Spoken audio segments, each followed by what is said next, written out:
So let's give a big hand to Doug Jeffries.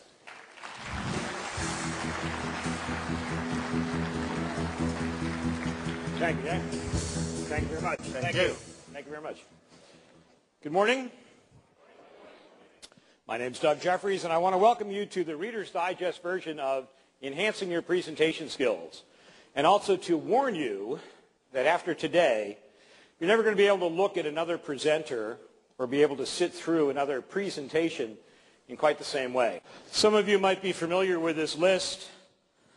This actually comes from the Book of Lists, 1977. But when humans are asked what's the thing they're most afraid of? Since they've been asking this question, actually speaking before a group always filters to the top. It is humans' number one fear. And there's good reasons for that. But it's very interesting when you look at some of these other fears here. You look at speaking before a group, 41% of all people say it's their number one fear. And you come down insects and money. And then you get down to death at 19%. See that? Seinfeld actually said of this list, it suggests that at a funeral, the person giving the eulogy would rather be in the box. To impart any new information to people, to a group, you first have to make them comfortable. Nobody listens to anything unless all their basic needs are taken care of. And you know this to be true, right? Sit in the audience, if you're cold, if you're hot, you're thinking about that. If the program's been going on too long and you're hungry or you're thirsty, you're thinking about that. If your bladder's full, that's number one priority.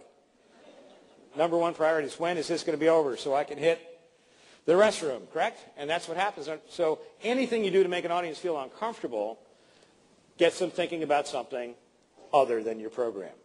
You, the speaker, and every individual in the audience have to be on the same page, on the same wavelength every step of the way. You can't give them any reason to be thinking of things other than your message. Unfortunately, most of the behaviors that speakers engage in send audience members off on what we call journeys of self-discovery. Most of the time, we're just shipping you off from the dock saying, hey, have a great time. There's all kinds of things you can discover on your own. Let me back up here. Would you not agree that in Western cultures, we tend to associate eye contact with veracity? Yes? If we want to know if somebody's telling the truth, we ask them to look us in the eye. Did you take that last cookie from the cookie jar? Look me in the eye. Tell me, did you take that last cookie? We expect people to look us in the eye. We associate eye contact with telling the truth. With the possible exception of presidents of the United States. It's very difficult for humans to just look someone in the eye, I did not, and lie. We don't do it very well. In order to get your audience to really take in what you have to say, you've got to learn to stop talking. Stop talking long enough for them to ingest that last thing you said, get a picture of it, try to put it into a context that they know before moving on to the next thing you're going to say. The pause is absolutely the most important thing you can do. One of the most common things you see, we have the key changer, and again, men probably more than women are more comfortable when they have their hands in their pockets. Johnny Carson used to have his hand in his pocket. Is anybody old enough to remember Johnny Carson? And he would often talk like this, had one hand in his pocket. Fortunately, Johnny Carson is a great example of, and when I told you before, you'll never look at a presenter in the same way again. The problem is that all the rules that we talk about, all the ways to do things right, are often broken by people who can. Those people who can break rules because they have what we don't, and that's called charisma. Do that. But the point is, hands in your pockets are not a great thing. First of all, if you notice this, if I were to shake my pockets, notice that you don't hear anything. Often when somebody's shaking the pocket, the audience is going, hey, it sounds like a couple quarters, dime. See? He's got about 85 cents in there, I think. What do you think? So if I were to shake mine, you wouldn't hear anything, because as a professional, what I do is I empty my pockets before speaking. But again, the problem is that you need to have as much air under your wings as possible. So you try to talk about getting sales up, getting our costs down, bring the whole company, bring them all together.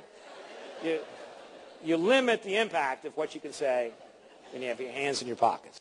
Bill Clinton used to speak like this. All the time he was governor, all the time he ran for office, he would speak like this.